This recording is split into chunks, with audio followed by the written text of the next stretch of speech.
Welcome to the Nerd Party. I'm Darren Moser. I'm Philip Gilfus. I'm Daniel Prue.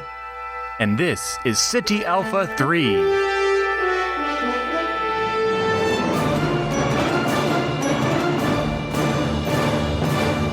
Hello and welcome to City Alpha 3, a Star Trek podcast here on the Nerd Party Network.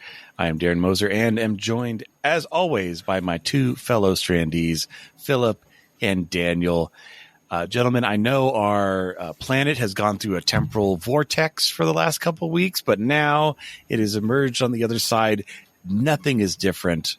I promise we're all who we're meant to be. But no, how are you guys doing? I was really close geographically to Daniel a couple weeks back, but we still didn't rendezvous. That's all right, though. It was good to chat for a moment. Did you get? But you did get to see the Enterprise, right? I did. I'd seen the Enterprise before in a trip to DC once before. Before it. Well, this wasn't the Enterprise. This is Discovery.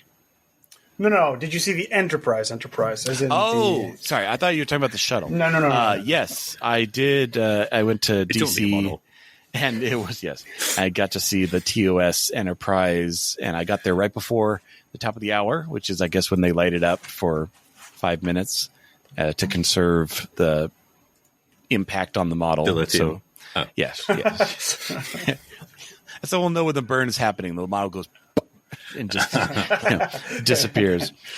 But no, that was really cool. I mean, it's big. It's bigger than you think. 11-foot model is nothing to sneeze at. But it was just, and I remember having seen a lot of the restoration videos and the work that they went into, making it look as good as it does. So yeah, it was very nice to see. I also there was like two other sci-fi in the two museums. There was an X-wing from the sequel trilogy hanging, which was kind of cool. And then there was also the model of the mothership from Close Encounters of the Third Kind in one of the other museums. So, I like how they kind of often will have other little bits. I mean, it's like 0.5%. It's a very small part of the museum, but it's like, hey, space and science fiction inspires things. So let's tuck a couple cool things into our Air and Space Museum, as long as people don't think X-Wings are real. So the curators have figured out the people that goes to visit Air and Space Museums and the people that watch spaceships on TV are that Venn diagram is very small. It's a circle. Nerds. Yes. Well, fine. I looked at the records building, Philip. No, I didn't go in and see the Constitution, but I'm sure we did see the Liberty Bell, which was cool. And we picked the right day because the next day was when the Trump-Harris debate was happening. So we wouldn't have gotten anywhere near that building. But that was cool to see. Yeah, a lot of fun historical aspects of our country on that trip. So that's what I was doing, jetting around the East Coast. But Philip, you said you were doing another rewatch. Yes, I finished my, as I've said, I've been alternating between Trek and Who. So I finished the very long, to me, series 3 or 4 of Doctor Who. And so finally got back on the Star Trek train and started season 2. So I'm about 5 episodes in. Season 2 of TNG. Yes, TNG, sorry. There is only one Star Trek and that's TNG. And so it's been nice getting back on the old NCC 1701D. It's a slower season than I remember. Very low stakes. It's, you think, season 1 and season 2, so much better. And like, season 1 so far so better. But anyway, there's a lot of changes, good changes that they made as the program evolves. But yeah, happy to be there. I also read the autobiography of Jean-Luc Picard in the past month, a book that's been on the old shelf, which is interesting. Obviously, written before Star Trek Picard, so some of it may not be canon. The unreleased secret biography. Yeah, because it goes into the future, post Nemesis, which is now no longer true. But it was interesting, even though obviously most of it because that's what they're stringing his story from. But the sort of the pre-Enterprise, because it gives the story of what went on, post Stargazer, pre-Enterprise. So that was what was he doing the whole time? What was he up to? A lot of desk work. He was basically working. Stick him in a station. Admiral Hansen, from Best of Both Worlds, apparently played a lot of in his career. Like apparently that was his first posting was on Captain Hansen's, or almost. But anyway, Captain Hansen really did a lot for young Jean-Luc. And so he was then working for Admiral Hansen, dealing with readiness of the fleet and starships and all that. So it's like during that time, sort of Forrest Gumping his way across the fleet as he meets Yar, meets Geordi. I'm trying to remember. But anyway, Data. Can't meet Riker. Worf. So. Yeah. Troy. Yeah, basically meets everyone except Riker. So it's basically how the band got together for Next Gen, because that's true, because it makes it appear that he chose a lot of those people for his command. And then they're just like, hey, here's a Galaxy class starship and the flagship. Go. Like, does he do anything that kind of warrants that position? Or well, like the way his career is projected is like he was the hotshot young guy who got made captain of the Stargazer because of being a hotshot. Doing all these cool kind of Kirkian stuff when he was younger. And so he was captain of the Stargazer for a long time, obviously. But he still made his name, but losing the Stargazer, not that anyone thought it was his fault. I mean, as we know, this is, still was a black mark on his record. And because the Jag, who we later meet in Measuring Man, Philippa, went so hard against him, it lowered his stock. And so he kind of had to wait because he's like, oh, where's my next command? And Admiral Hansen's like, let's wait. And so that he basically sort of had to not start from zero, but basically he kind of started a little bit down. As others started to pass him by. Let me ask you this question, because the last time we talked about the whole Wesley and Crusher Senior Jack situation with the body and all that, is that addressed at all in these tales? I'm trying to remember how Jack died. If there's any clarification, it's in the book. Yeah, because it is interesting. Like Jack started as his helmsman, Lieutenant Crusher, and then eventually worked his way up to first officer. But yeah, I mean, and I can't remember the details off the top of my head, but it was a mission, obviously, where he got killed. But yeah, basically, that mission is recounted, and then it's sort of the next scene is him on Earth with Beverly, with the body, and then Wesley. So he actually brought the interesting, body. Okay. Because I obviously they were still kind of coming up with the story, but it feels like it's an angle that was never really explored, that emotion of Picard seeing Wesley sit in the navigator seat on his ship and having very strong parallels to his father, in the same position under Picard. We never ever talked about that. But that would have been interesting. Because the book, now I'm trying to remember when this is said, because I don't want to mischaracterize it. But at some point, but I can't remember if it's TNG or at post making up things after Nemesis, where it's oh, when I see Wesley, I see Jack. But of course, it makes it very awkward when it talks about in the romance with Beverly, there's my friend and her ex-husband there. And then, but anyway, but then, and also I finished Prodigy. So there, lots of Star Trek things done. Oh, I watched a couple more episodes. I'm not caught up yet, but Darren's not finished, so we won't. I need to finish. Spoil. But what about you, Daniel? Eating any good books lately? No books. I've been a little busy. It's been a little bit since I've had any Star Trek injected into my veins. Like I said, I did watch a couple episodes of Prodigy, I think, last week, but other than that, it's been kind of sci-fi free actually for me for a little bit. So I'm ready to start talking about some Star Trek. Yeah, I haven't started it yet, but because I was going to be traveling so much, I did pick up Agents of Influence, which is a new Dayton Ward TOS book, but I have not cracked it yet. So, do all these books, we will see.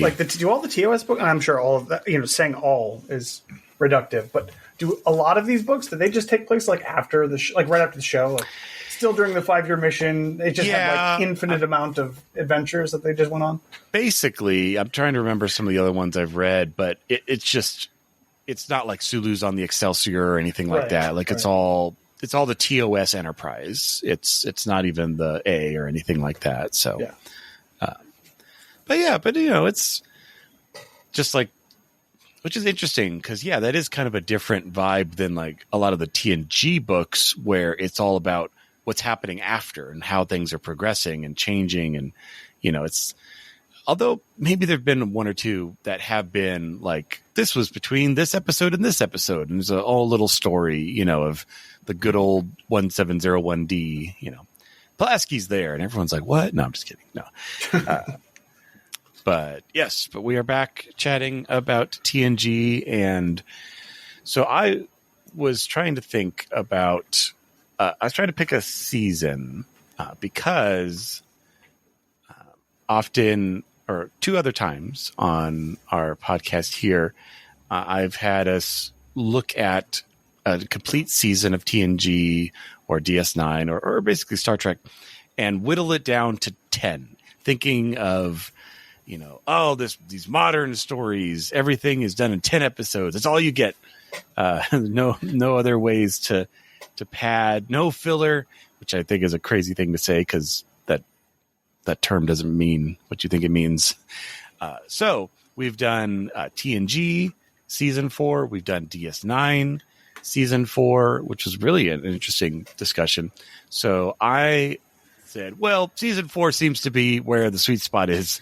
And we're going to do Voyager season 4, which is also where 7 of 9 shows up. So that's going to be a very interesting discussion. So again, we are going to take the 26, I know you can't count them all on your fingers, episodes of Star Trek Voyager season 4 from back in 1997, and whittle it down to 10.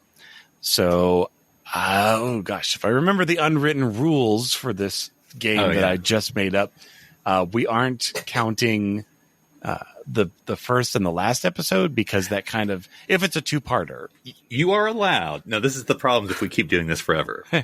What we have said is we are allowed to boot it to the previous season. However, if we ever get to that previous season, we are then screwing ourselves. But that is the thing. If we were saying, this is how the other season ended, that was our argument. So we could make it a bigger end of season. Got it. The other thing, you could do the end to the next season. So right. Okay.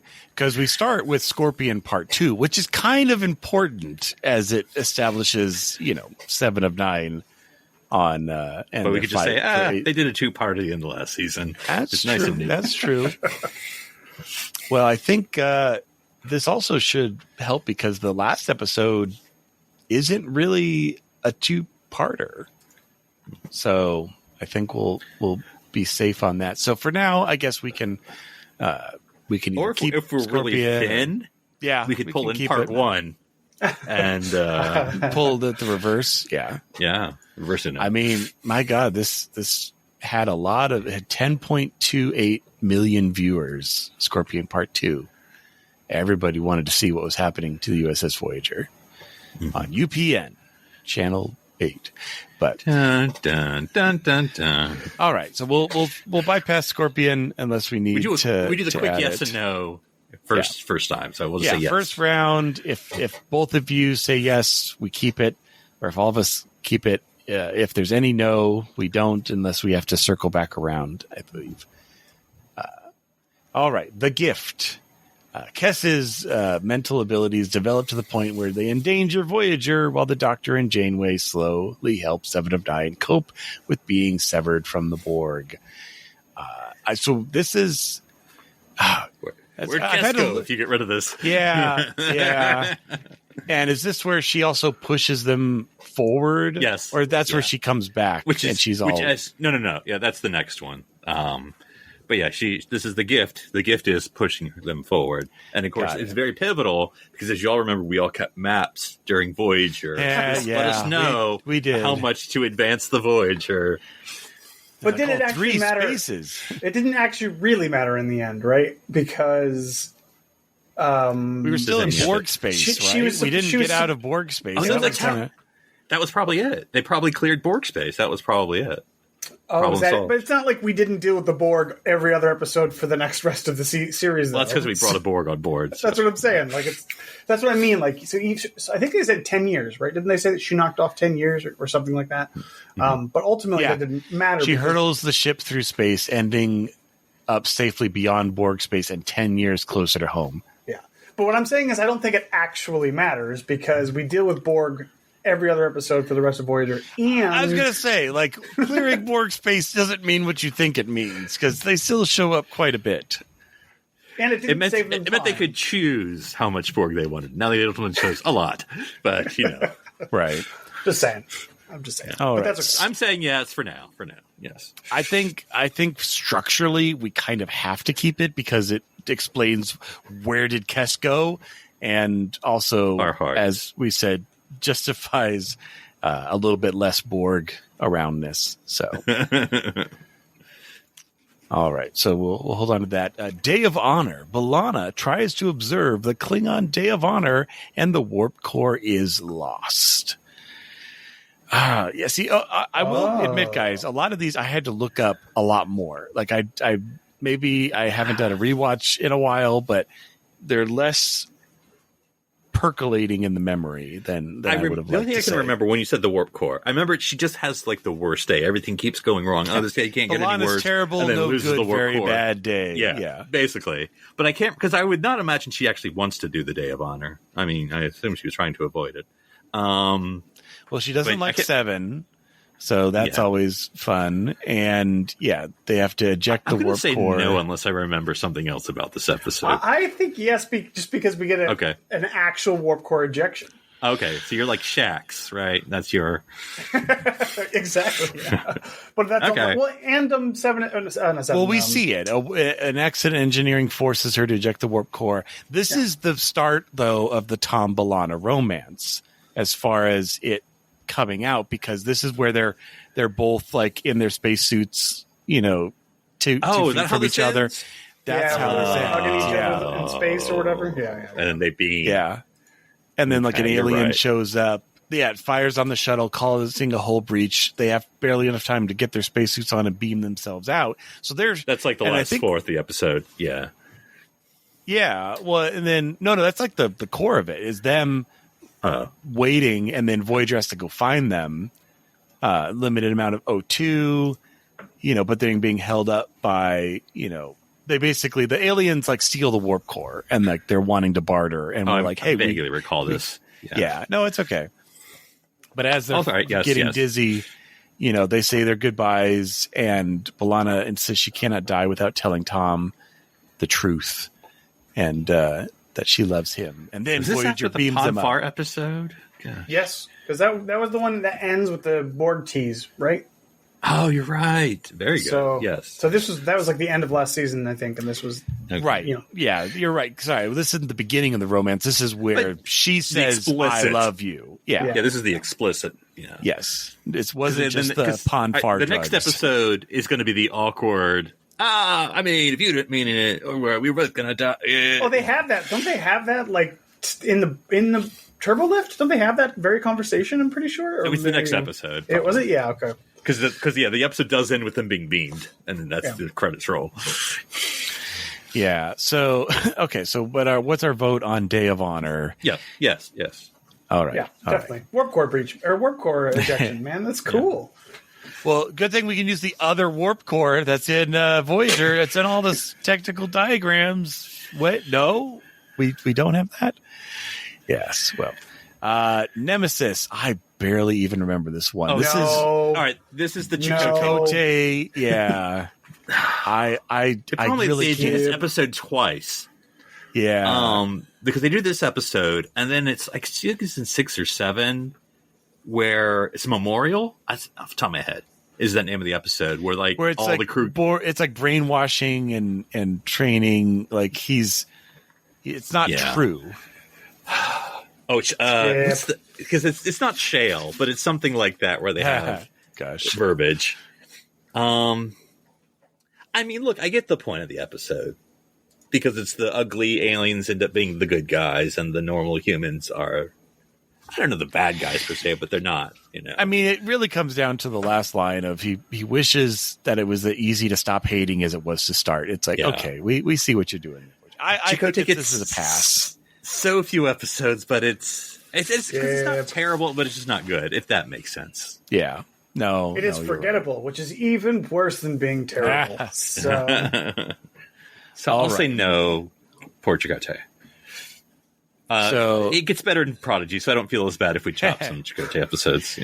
So next we get a Doctor episode. We get Revulsion, and this is where the Doctor comes across another another hologram, but the hologram has very little ethics. Homicidal, yeah, right.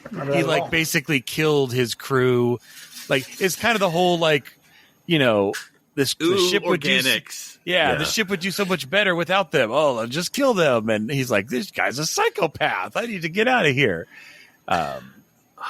It's because I'm that actor. Trashy sci-fi horror is what it's been described as, and it's probably not. Because that actor's been in stuff like you would have seen him. In fact, he's been in Star Trek before, I think, either after or before. I know he was in that Enterprise episode where they go back in time because he played the guy that was supplying all the bodies to the Xindi.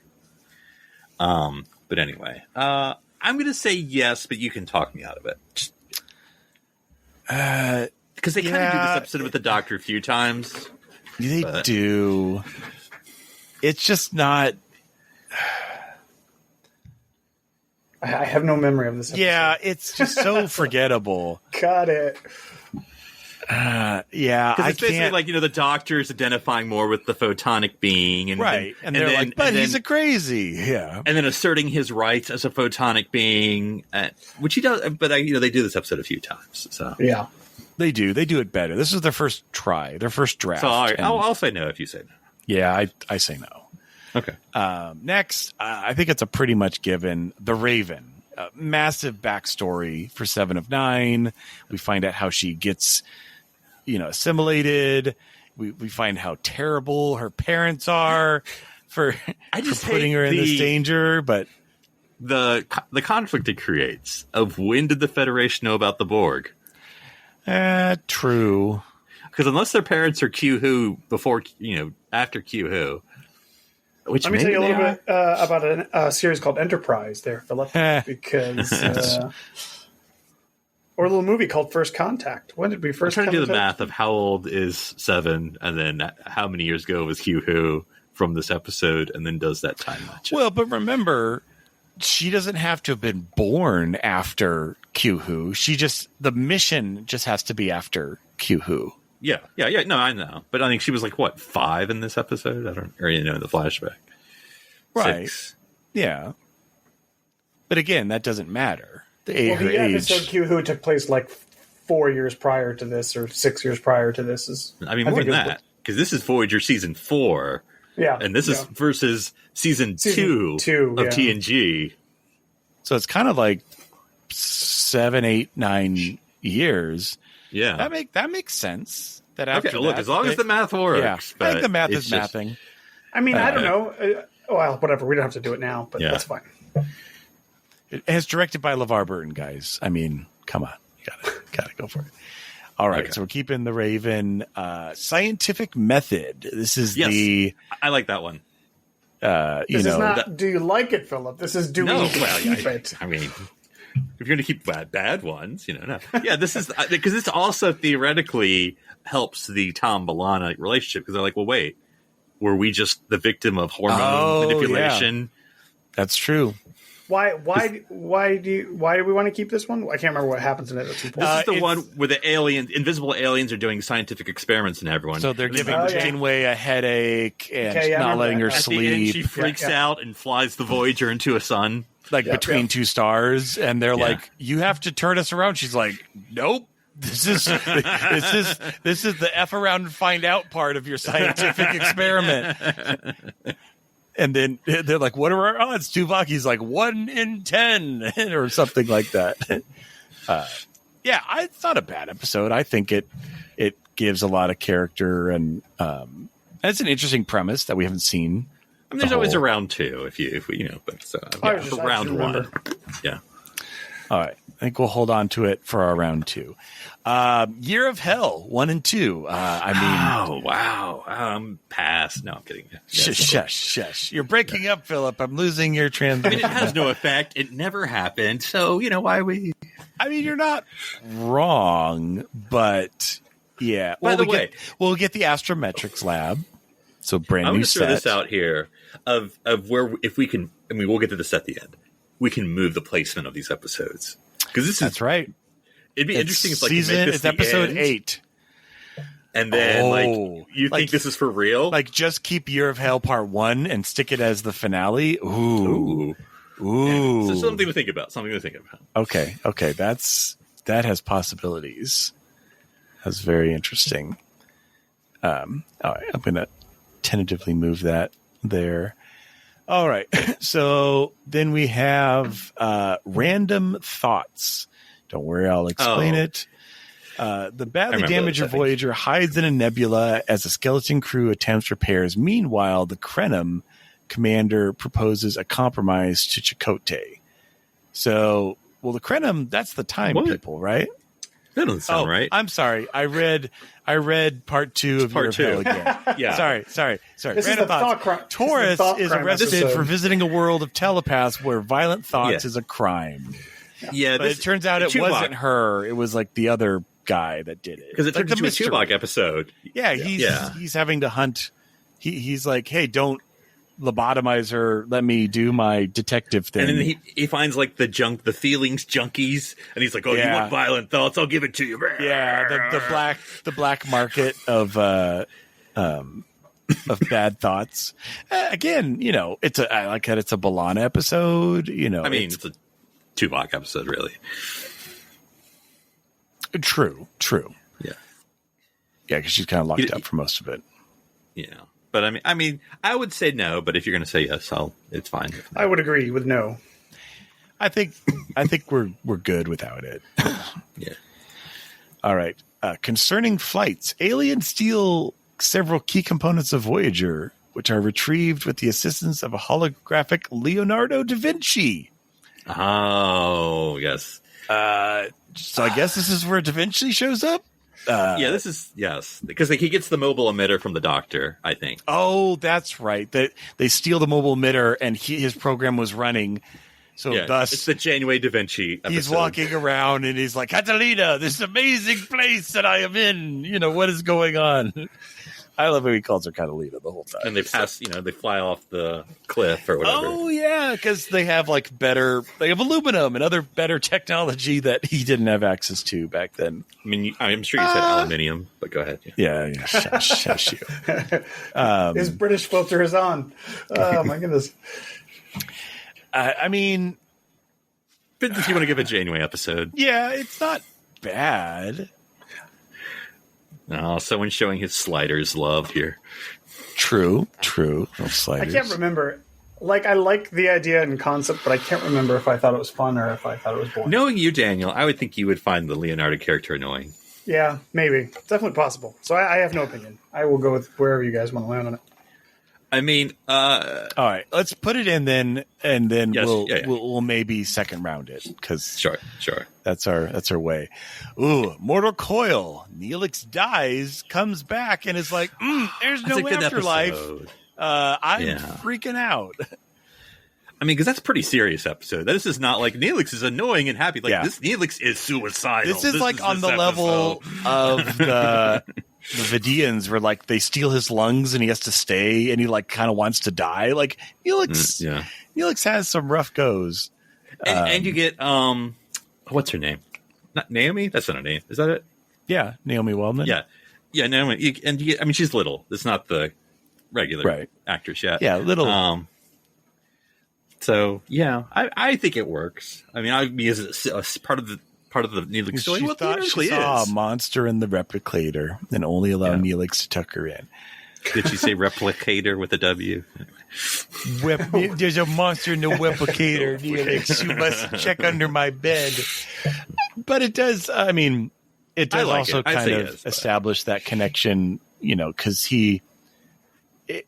it's very much him realizing, like, even with his crisis of faith, he has a place. And it's not like it's all for naught, because that's what he's wrestling with.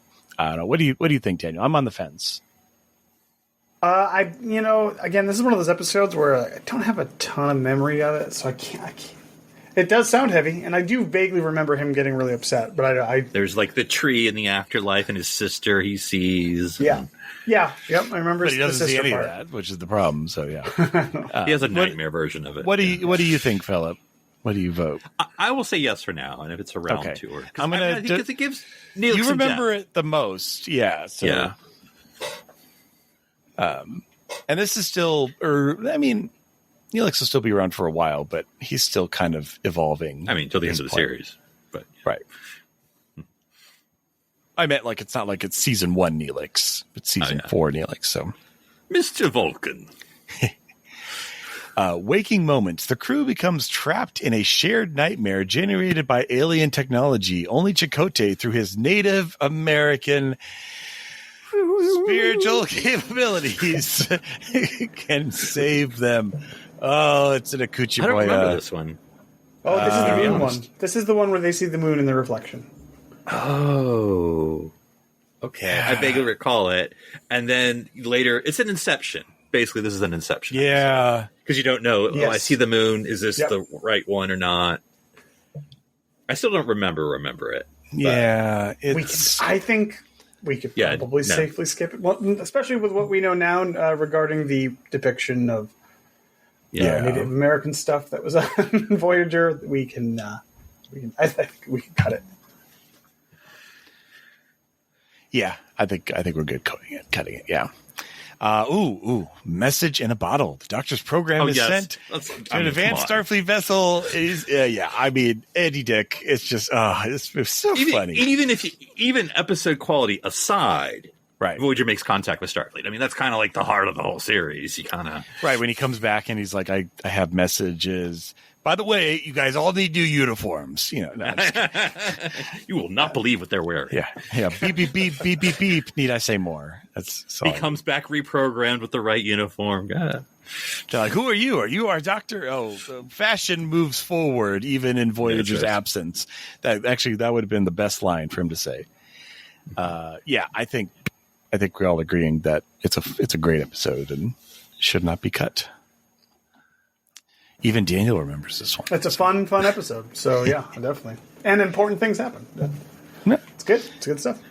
We get the multi-vector assault mode, which is kind of cool.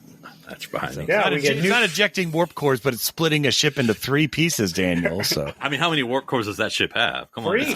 And they even have 3. Yeah, you're right. It's even got a little teeny warp nacelle on the saucer that sticks up. Is it enough? I guess so. But all right. Now these aren't two-parters. Good. Oh. No, but we have Hunters and Prey, which I believe are kind of joined the Hirogen. Yes. So letters from home and Starfleet Command get held up at a Hirogen relay station, and Janeway sets course to retrieve it. And then Prey is Voyager rescues a Hirogen survivor who tells them of a new kind of prey on the loose. So, do we want to just keep keeping Hirogen I'll say episodes? Yes for now, and we can look at the Prey one because you got to keep the first one at least. Wait, what is it? Why I understand keeping the first one. Why the second one? What relevance does the second one have?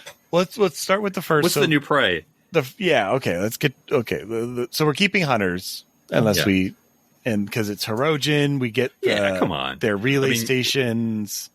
So Prey, what is the hunting the alien? Is it species 8472?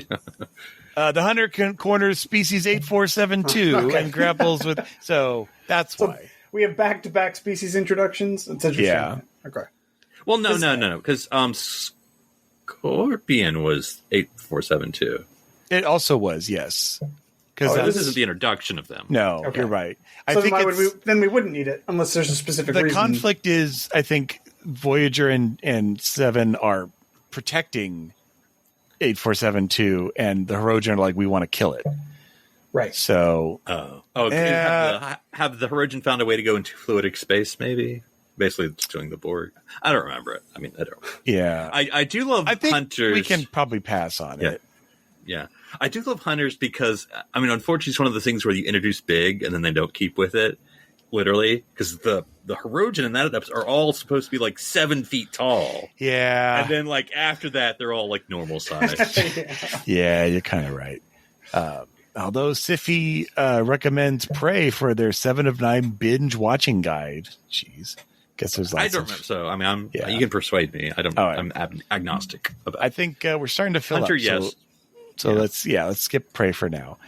Retrospect. After experiencing unsettling hallucinations, 7 of 9 is hypnotized by the Doctor, who, as analysis reveals, a traitor might have extracted, a traitor, like a shipping trader, may have extracted Borg technology from 7 without her consent. Is this the? Is this the? Kind of like violations in a way. Yeah. This is how I remember the episode, and I may be wrong. This is basically I'll say it, sexual assault episode.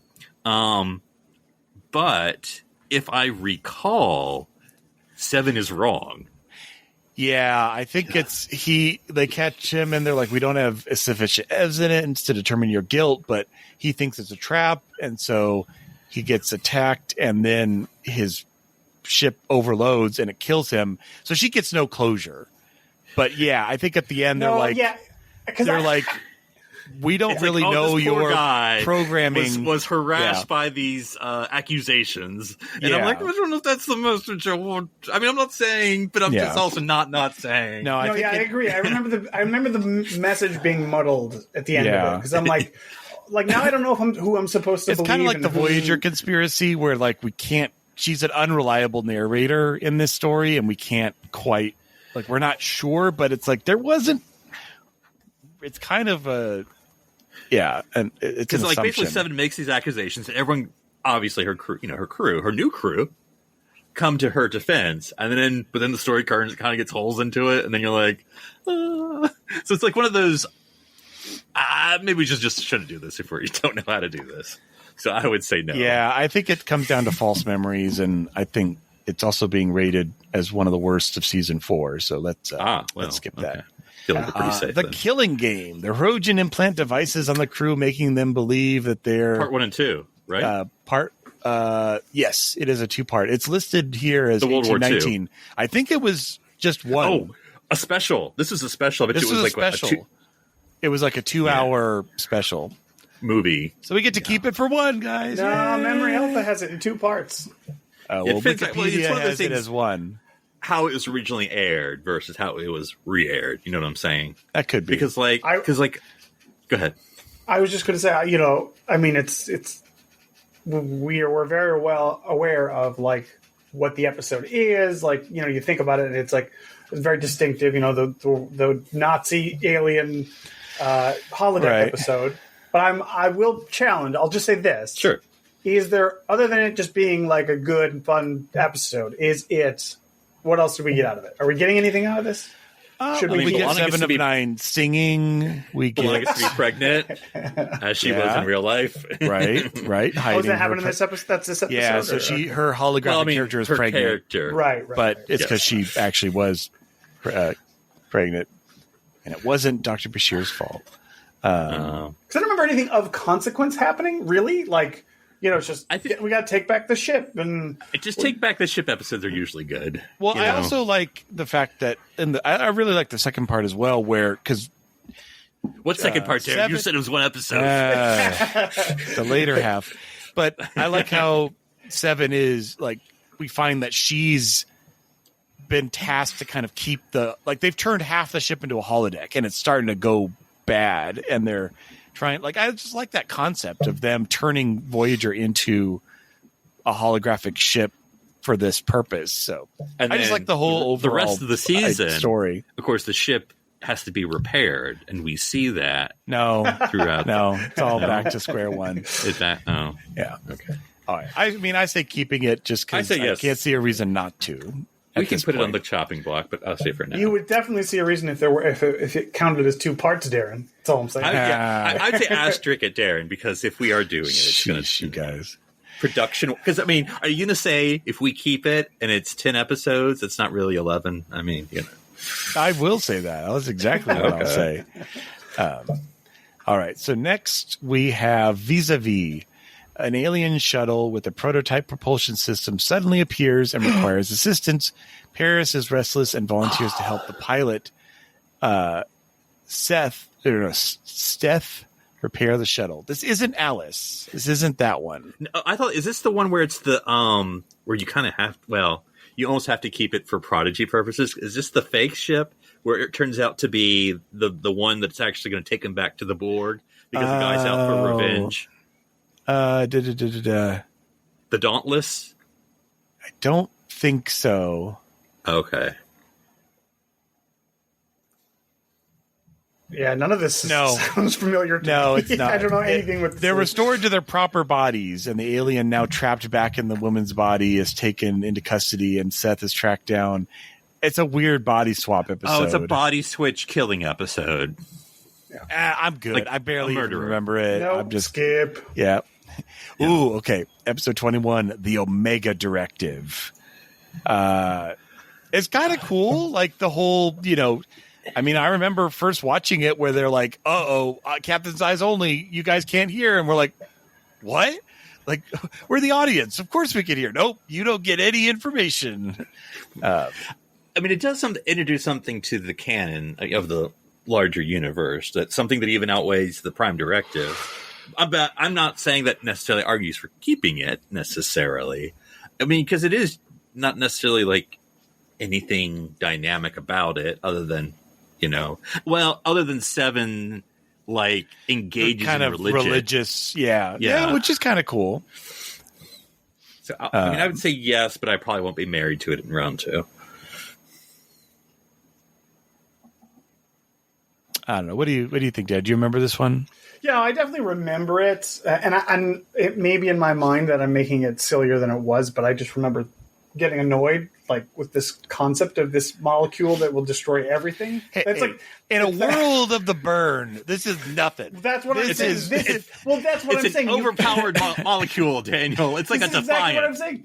You can trace that sort of thinking back to episodes like this, where it's like, this is definitely wonky science here. This is not real. So that's why I just don't like it on like a ground level. But I will say that it is kind of canonically important because it does come back later on. So And that's either what I way. kind of wish, like, the burn. Like, I mean, I still hate the burn, but like, if they had connected it to Omega, I think at least I would have found that more plausible.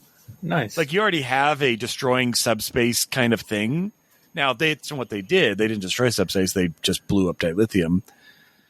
Also, And- You would say have that been being a very sad boy. Yes, very sad He was boy. very, very sad. Very, very sad. like, it would have been more interesting if it had, instead of killing everyone in the universe, which I'm not very pro about, like, it had just like it destroys subspace. Yeah, so like warp travel's impossible, but everyone's still which alive. is same result, just worse. It's like we didn't blow up the engine, we blew up the roads, and now we can't go anywhere.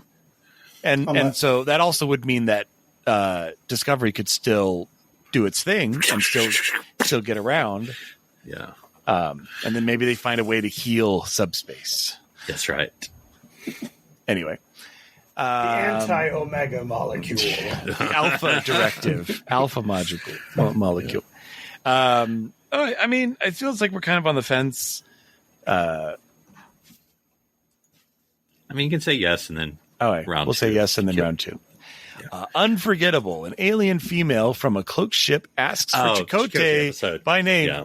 and requests asylum on Voyager from her people. Why does she request Chakotay? Because she is an alien who does not exist in short-term memory. So after you leave meeting her, you don't remember her anymore. Oh, that's very so Doctor Much like this Who-ish. episode.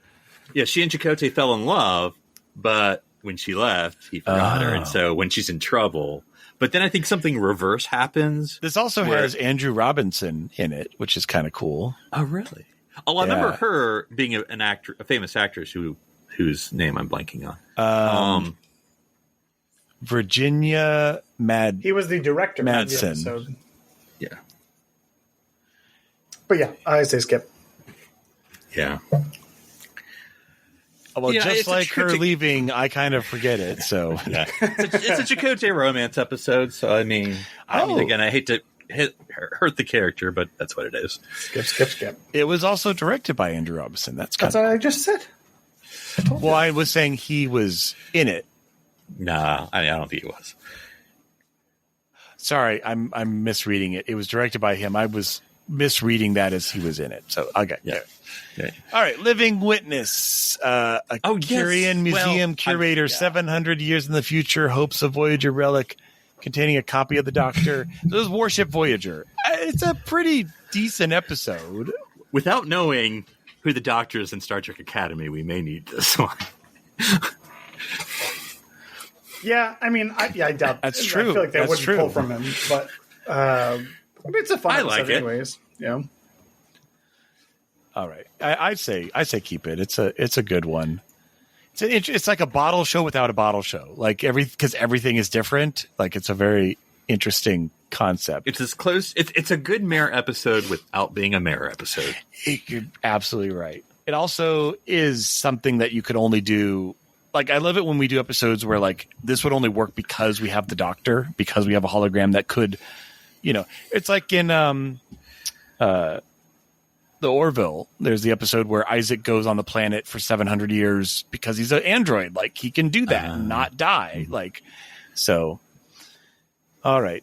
Next, we have Demon. Tom Paris and Harry Kim take a shuttle down to an extremely inhospitable planet to obtain fuel. So later, this will come to play. Operation Annihilate. With Operation Annihilation? I can't remember the name of it. That's a TOS episode, but I can't remember the name of this. Because I thought it was, I can't remember the name. So basically, if we don't keep it, just know we have to kill that one. I'm not saying, True. because, I don't remember, off the top of my head, I don't remember this episode being whatever. Yeah, I don't remember the being second one is amazing. good, but and that's partially because we don't see it coming. It's like it's very tentatively set up, or it's teased, and then later we realize, like, oh, this is from that planet. now theoretically, you could just have that as a standalone. Like, there's a lot of adventures we don't see. Right. That is true. Or you could literally just have, like, the opening part of the episode be whatever happened in this episode, just cut down Previously on Star Trek and be Voyager. like, oh, this is what we did. We went on our adventure. Then after the credits, you start and you're just in the alternate ship. And you don't know that, of course, but it would be the same sort of a thing. Yeah, so I would say skip it. Yeah, If it's the we- metallic liquid clones. I think we're good. Yeah. All right. Next, we have 1. 7 of 9 is left alone on Voyager when a nebula deadly radiation forces the crew into stasis, and then the Doctor's hologram program has issues. So this is Or you where can watch the Enterprise episode where Phlox is alone. So I mean, it's basically the exact same thing. Yeah, it kind of is.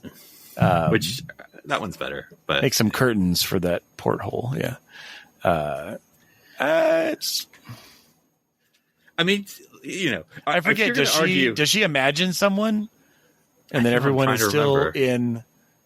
Because she has the remember it being Doctor. dark and her Oh, and quiet. Yeah, Trajas himself was a hallucination before his emitter dies out.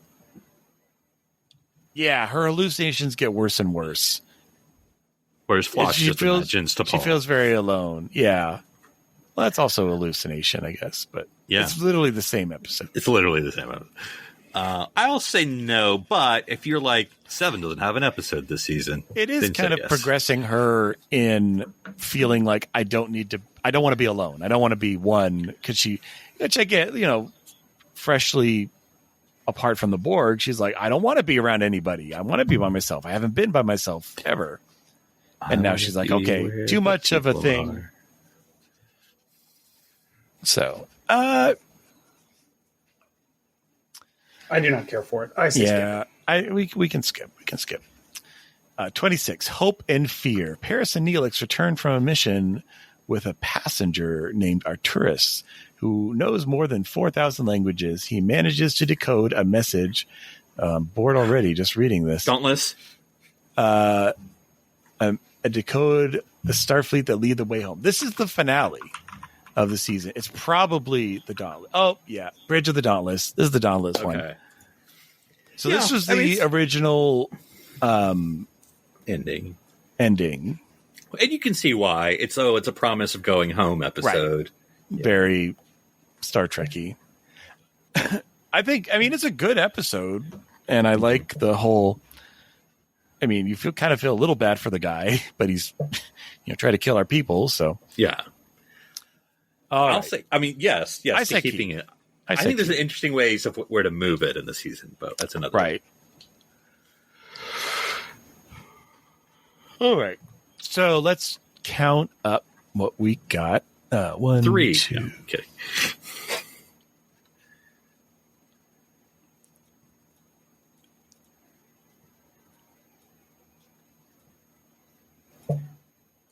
Okay, so we have 13, including Year of Hell Part 1. So, I see. Yeah. If we want to argue, now you're including Scorpion Part 2 or no? No, I was not. Okay, even though you should. Well, we're booting it. We're going to boot it. Okay, so 14, and then we booted to season 3, 13, back to. I mean, and you are including the Killing Game as one, which is very controversial. But go ahead. Yeah. Yes, I am. Okay, so we have some work to do. Not too much work. But, we had some ones that we were ready to kill. Yeah. What was I'm trying to think what the lowest of the totem pole was.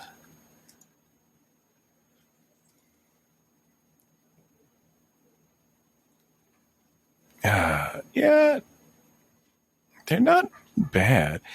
Mortal Coil, was that one kind of? No, that was not terrible. Oh, that's the Neelix one. I mean, I don't know. Okay, let me start this. I'll read through the ones we've picked.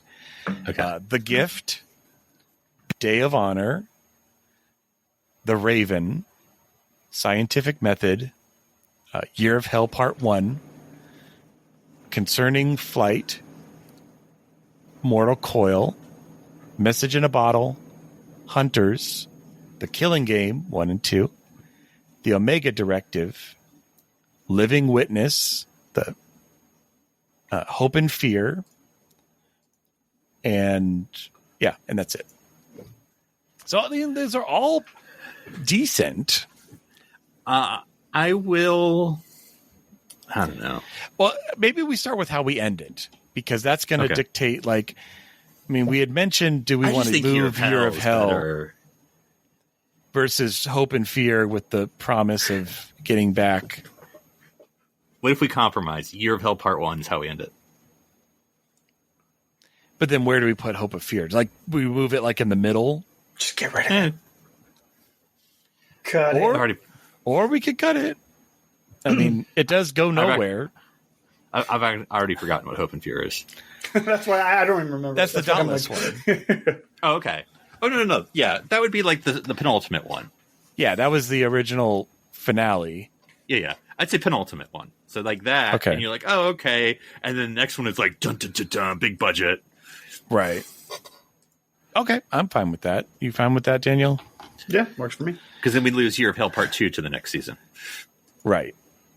Yeah. Well, I was already not listing Year of Okay. Hell Part 2, so Okay, we haven't saved anything off of our list. What about Concerning Flight? We can cut it. Omega Directive is my iffy. I'm willing to give up Mortal Coil, even though I think it's good, but I'm willing to give that up if need be. I'm fine getting rid of Omega Directive. They didn't use it in Discovery like we said they should have, so okay. Mega Director's gone, and then not scientific method concerning flight. Yeah. Okay, again, I forgot. Oh, that's the Da Vinci one. If y'all want to save it, that's fine. I mean, it would not be my choice. I'm fine chopping it. Yeah. Okay. So I would say scientific method or mortal coil. Both I think are very good, but I'm willing to lose one of them. I feel like. What do you think, Daniel? I was going to say scientific method just because nothing comes out of it that I can remember specifically that's important. It's fine. I don't hate it. There's a little bit of B'Elanna Tom where at the end they're like, was this, but we still get more of that later. Though there's a little bit of B'Elanna and Tom like in every episode of this you're kind of true. So. Mortal Coil is the stronger sci-fi of the two, I think. Deals with the deeper issue. Okay. Sorry, scientific method been cut. Okay, what are we down to? 1, 2, 3, 4, 5, 6, 7, 8, 9, 10. Let's double check. 2. I know. I was trying to get to there.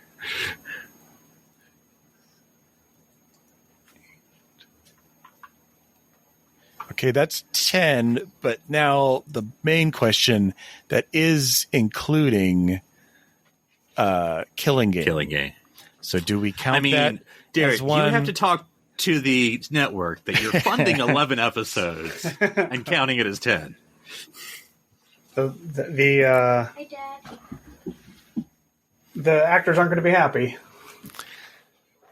True. We're just we're saving the budget from we trim down, message while we have to build a whole ship. So never mind. Everything's expensive. Trying to think of the bottle episode for the art. Yeah. Well, I'm trying to think why did they make the Killing Game like that big well, they've kind done of this thing before. What's the other big Borg? It must have been like a mid-season something or like a sweep. It was mid-season. Oh, sweet! I forgot about sweeps. Yeah, Killing Game was March of '98. That would have been sweeps. Yeah, because they did it again. Because there's a Borg movie episode. It's not Scorpion and it's not Unimatrix, but there's another one that's a Borg movie episode, and I can't remember off the top of my head. That was one. That was Unimatrix Zero, I think. Was it? Okay, I'll take your word for it. I just can't remember. I think it was. We can cut that one. No, that's not in this season. But yes, I know. Yeah. Giving people a sneak peek of season 6 or whatever that is. Dark Frontier. That's what it is. That was a movie, basically. Dark That's Frontier. right. I did Google it real quick. That's right. All right. So we're keeping Killing Game, even though it's killing our budget. Yeah. All right. Got to bring in those World War II aficionados. Target demographics. And then Enterprise is like, Nazis, hey? We already have these uniforms. Guys, remember when Nazis were fun for your TV show? Anyway, every time Star Trek puts an alien in a Nazi uniform, somebody gets a dime. Daniel dies a little bit. Paramount gets a dime. I don't know. Yeah. All right. So I think, once again, our list of 10, we start with The Gift. We start with Scorpion Part 2, a extra long finale of season 3. So we start with The Gift. Hey, special guest Kess, because she's not going to be here the rest of the season. Good night, everybody. Then we have Day of Honor. We get a nice ejected warp core and learn a little bit about ourselves. Then in The Raven, we learn even more about our brand new Borg crewmate and how terrible her parents are. Can I move The Raven up one? Because I feel like The Gift After, is the not. Gift? It's needed, but it's not a strong. I feel like we need a second strong opening, and I think The Raven kind of brings more of a hey. Here's this Borg we've introduced. All right. I'm fine with that. I mean, it moves it from episode 6 to episode 3, so not super big shift, but all right. So we had Raven, Day of Honor. Then we don't have Year of Hell because we're saving that. Mortal Coil, Neelix dies. Then Message in a Bottle, but a fun Doctor episode. Then we get Hunters establishing the Hirogen. New Alien. followed by, well, we already had 8472. Oh, yes, No. I see what you're saying. The The Hirogen. Hirogen, yeah. Yeah. And then we followed that up immediately by the Killing Game. Lots of Hirogen. We're so dripping with Hirogen. They're everywhere. All in on Hirogen. Yeah. Are you sure you want to do that? We don't have enough 7-foot actors. All in on Hirogen. Now I'm also. What's the next episode? Because we may want to move that up. Living Witness. Let's move Living Witness between Hunters and Killing Game. You got to dilute the potency of Hirogen. Yes, of the Hirogen. We don't want to be like, straight. All right. We'll be like, Voyager made it back. Did they? Question mark. This has, you want to talk about a bottle episode. This literally has no effect on the entire. And we get back. Hirogen have taken over the Voyager while the Doctor was daydreaming about the year 700. All right. Killing Game. And then we wrap up the season. So, yeah, we jumped from what was a episode 18 to episode 26, Hope and Fear. Oh, we're going to make it home, guys. Just kidding. Right. It was a Borg trap. Well, not a Borg trap, but a trap that led to the Borg. And then we end on a high note with Year of Hell Part 1. Things are going really bad, guys. Like, you're going to have to renew us for at least another year to find out what happens. We promise we won't reset right after this. We promise. We promise. Just kidding. Our Star Trek fingers were crossed. To see, it would be interesting if they did it, because with Killing Game, you have the ship kind of in tatters, and then you have, I forget the name of it every time, Hope and Fear, where, there's this other ship we could go to, and we don't even have to repair the ship. Right. Oh, great. Right. Great choice. Starfleet sent a whole ship for us just to hop on and not ask questions. Because then it's like a little more attractive. And then in the Year of Hell, it's like, crap, there goes the ship. Yeah. Things are bad. All right. Well, that'd be interesting to. Now I kind of want to watch Year of Hell again and feel like, how does it feel in the exact middle? I forget what the cliffhanger is. Like, I forget when it cliffhangs. When it cuts.